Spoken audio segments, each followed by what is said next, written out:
Buen día, soy Edgar Sepúlveda, alumno de la asignatura Redes de Datos Industriales. El día de hoy presentaré el protocolo LoRaWAN y su aplicación al monitoreo de nivel de gas inalámbrico.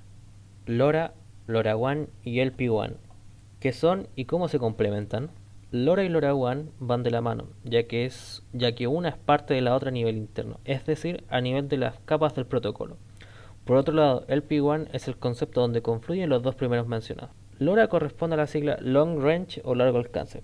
Es un esquema de modulación de espectro ensanchado, con la abreviatura SS, y como tecnología comercial es implementada en un circuito integrado. Como un protocolo de modulación de capa física, es utilizado para crear enlaces de comunicación inalámbricos de largo alcance. Para ello utiliza una técnica de modulación llamada CSS, en este caso Spreadcode, conocido como Chirp Sequence. Este sucede a una frecuencia mucho mayor que la señal de información. Esto produce el esparcimiento del ancho de banda de la señal transmitida. CSS ha sido utilizado en comunicaciones espaciales y militares por décadas para lograr distancias de comunicación largas y robustez frente a la interferencia. Sin embargo, LoRa es la primera implementación de bajo costo para uso comercial. LP1 corresponde a la sigla Low Power Wide Area Network o red de baja potencia de gran área en español.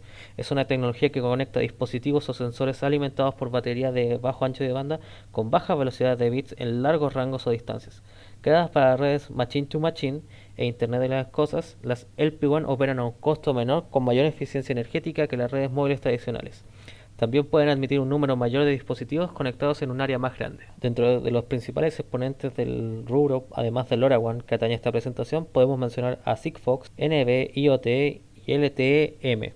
LoRaWAN es un protocolo de comunicación diseñado para optimizar el uso del protocolo de capa física LoRa, dando soporte en capas superiores a la capa de enlace y a la capa de red. LoRaWAN utiliza una arquitectura distribuida en donde varios terminales llamados nodos terminales se conectan a uno o más getaways. LoRaWAN se compone de nodos, getaways, servidores de red y servidores de aplicación. LoRa es una tecnología que funciona en banda ISM. La asignación de las frecuencias y los requisitos reglamentarios para ISM varían por región. Dos de las más populares son las frecuencias de 868 MHz utilizada en Europa y 915 MHz utilizada en Europa. Otras regiones tienen diferentes requisitos. Por ejemplo, Chile, que usa una banda comprendida entre los 915 MHz y los 928 MHz. LoRa está pensado para aplicaciones de baja potencia de red en red de área amplia, el P1 dicho anteriormente. Tiene un rango de más de 15 kilómetros y una capacidad de hasta 1 millón de nodos. Esta combinación de baja potencia y largo alcance limita la velocidad de datos máxima a 50 kilobits por segundo. La capa física utiliza modulación de espectro ensanchado SSM, como se dijo anteriormente, en base con una secuencia de alta frecuencia que deliberadamente propaga la señal a través de un mayor ancho de banda, reduce el consumo de energía y aumenta la resistencia a las interferencias electromagnéticas. El esquema LoRa se basa en una variante del SSM llamada CSS o Chirp Spread Spectrum. Este codifica los datos en un pitido chirp, que es esencialmente una señal sinusoidal de frecuencia modulada de banda ancha que aumenta o disminuye con el tiempo. Este es muy adecuado para aplicaciones de baja velocidad, inferior a 1 MB, que requieren un bajo consumo de energía. El factor de propagación o SF de la señal base es variable y representa una solución de compromiso.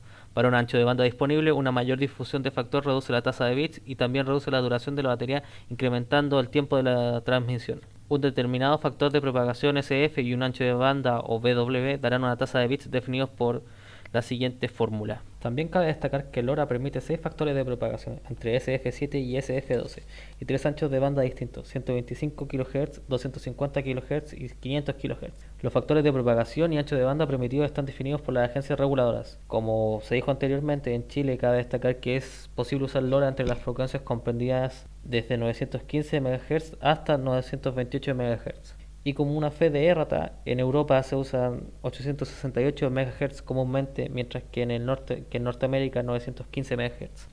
Capa MAC de LoRaWAN, es decir, la capa de enlace y la capa de red, segunda y tercera capa según el modelo OSI. Finalmente llegamos a lo que es LoRaWAN como tal, un protocolo de comunicación entre la capa de enlace de datos y la capa de red. Sintetizando y omitiendo bastantes detalles, podríamos decir que es un protocolo diseñado para explotar todas las funcionalidades dadas al lugar por LoRa, asegurando su interoperatividad para explotar las redes LoRa repartidas a nivel mundial. A nivel de la capa de enlace es responsable del manejo de la comunicación entre nodos, identificándolos con una dirección MAC única a cada dispositivo terminal. Por ello es que dentro de este protocolo se conoce la capa como capa MAC. Por otro lado, a nivel de la capa de red, LoRaWAN es responsable de comunicar y procesar datos o tramas a través de la red local hasta llegar al servidor, el cual se enlaza con el servidor de la aplicación. También a este nivel es donde se encriptan los datos provenientes de otros dispositivos LoRa mediante el algoritmo AES-128 y Newski, y maneja el tráfico de la red y la comunicación de los mismos nodos finales.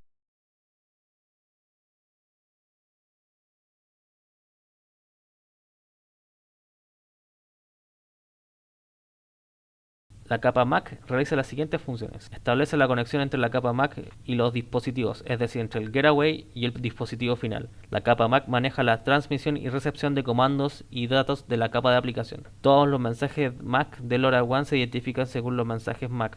Esto se muestra en la tabla más adelante. La capa MAC es el header y MIC Message Integrity Code al principio y al final de la carga útil MAC. El encabezado MAC tiene un tamaño de 1 byte y el MIC tiene un tamaño de 4 bytes. Como se mencionó, la carga útil de MAC se transporta mediante comandos o datos de MAC. Los datos de la capa MAC son utilizados por la capa física, que incorpora el preámbulo, el header físico al principio y el CRC del encabezado físico y el CRC de la trama final, mientras se construye la carga útil física al final de la transmisión. El proceso inverso, es decir, la eliminación del preámbulo y el encabezado físico y el CRC, se realiza en el extremo de la recepción. El formato de la trama, como se puede ver en la imagen, proviene en el siguiente, teniendo las siguientes especificaciones. Preamble o preámbulo, secuencia binaria que permite al receptor sincronizar con el transmisor. Sync word es un patrón arreglado de 32 bits que permite seguir al preámbulo y es usado por el receptor para asegurar que ha recibido la trama de un dispositivo LoRa o LoRaWAN. Header contiene la información sobre el tipo de mensaje que está siendo transmitido y el largo del mensaje. Incluye el campo para describir el tipo de trama, el mensaje código de integridad o MIC y la dirección del dispositivo. Payload o carga contiene los datos reales a ser transmitidos. Puede ser de un tamaño máximo de 222 bytes dependiendo de la tasa de transferencia usada y el ancho de banda de red. MIC es un código de 32 bits utilizado para verificar la integridad del mensaje transmitido, siendo generado por el transmisor e incluido en el header. El receptor es quien analiza la integridad del mensaje final mediante el MIC. CRC es un código de chequeo de redundancia cíclico de 16 bits utilizado para detectar y corregir errores en la trama. Nodos clase A se caracteriza porque el mensaje siempre lo comienza el dispositivo final, mediante el uplink. Después de que la transmisión culmine, el dispositivo abre dos ventanas downlink. Si el dispositivo no recibe ninguna señal, repite este proceso. Una vez se abren estas dos ventanas, el servidor LoRaWAN puede responder dentro de dos intervalos RX1 y RX2. En caso favorable se establece comunicación y la recepción del mensaje. Esta clase se utiliza muy a menudo debido a que consume muy poca energía y porque los tiempos entre uplinks sucesivos se pueden mantener bastante largos y pueden permanecer en modo de ahorro de energía. La clase B se utilizan ventanas de recepción adicionales a comparación de la clase A. La finalidad es sincronizar el envío de información. El periodo de sincronización se establece a través del beacon y después de sincronizar, el dispositivo envía un downlink pin con el objetivo de obtener el tiempo de sincronización del servidor LoRaWAN. Finalmente se establece la comunicación de manera sincronizada repitiendo el proceso de la clase A. Por último, la clase C se caracteriza principalmente por mantener una ventana de recepción continua a menos que se encuentre en transmisión. Este factor la hace obtener una latencia menor a cambio de consumir mucha más energía. Además de la captura de señales físicas o la activación de señales eléctricas, hay otro tipo de nodo muy interesante, los trackers. Estos son equipos capaces de geoposicionarse utilizando una red LoRaWAN. Existen varios tipos y modelos, pero en general aquellos equipos se posicionan triangulando una señal LoRaWAN, triangulando la posición en una red Wi-Fi o Bluetooth mediante GPS. Sea la posición que sea, el valor de sus coordenadas lo envía mediante LoRaWAN. Por poner un ejemplo, un tracker GPS recibirá las coordenadas y vía la red LoRaWAN enviará sus valores, los grados de latitud y longitud. Evidentemente los trackers son también nodos del tipo A, B o C. LoRaWAN es viable a partir del uso de getaways que enlazan a los nodos finales. Los getaways están diseñados con tecnologías de red LoRaWAN que pueden establecer comunicación segura con el dispositivo final. Cabe destacar que la MAC, el control de acceso al medio o Medium Access Control, proporciona el control de flujo de información en el aire y es la encargada de establecer en la capa de enlace de datos la función de la clase LoRaWAN. El getaway reenvía la información que emiten los dispositivos finales hacia el servidor LoRaWAN. Este se Este sistema tiene la posibilidad de ser implantado a gran escala porque el servidor LoRaWAN puede conectarse a múltiples getaways que a su vez se conectan con múltiples dispositivos. Esta estructura ramificada brinda la posibilidad de mejorar la conexión ya que el dispositivo final puede ser atendido por más getaways, lo que reduce el error de comunicación y aumenta la capacidad de geolocalización de los dispositivos finales en caso de que ambos dispongan de estos módulos. Una vez la comunicación sea redirigida hacia el servidor LoRaWAN para que pueda establecerse el intercambio de información, se necesitará del servidor de unión Join Server y del servidor de aplicación Application Server.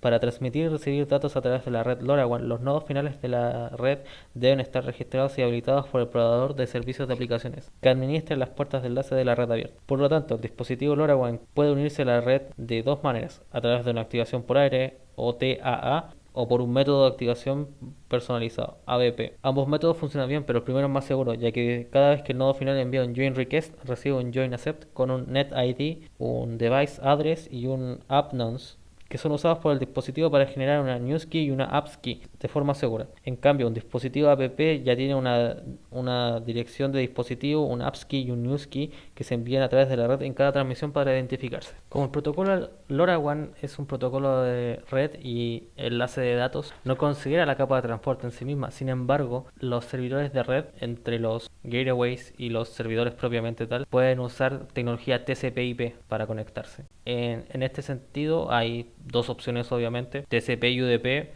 sabiendo que el LoRaWAN trabaja en una red segura y estable y con su propia seguridad y que necesita de las tramas más pequeñas en lo posible para asegurar la rapidez del dato y evitar latencia. Supondremos que en este caso las aplicaciones harán uso del protocolo UDP.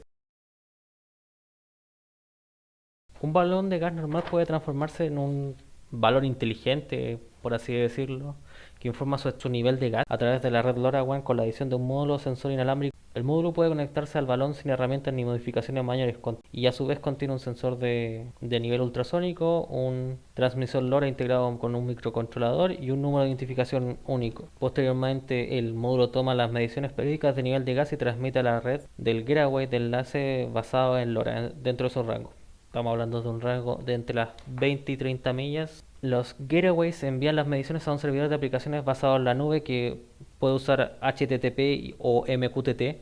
A esto hacía referencia con el protocolo de capa de aplicación. Cabe mencionar que la nube admite dos protocolos para conexión y la comunicación de dispositivos, MQTT y HTTP. Ambos corren a través de un puente, ya sea MQTT o puente HTTP. Estos son un componente central de la nube como tal y se muestra de la siguiente manera.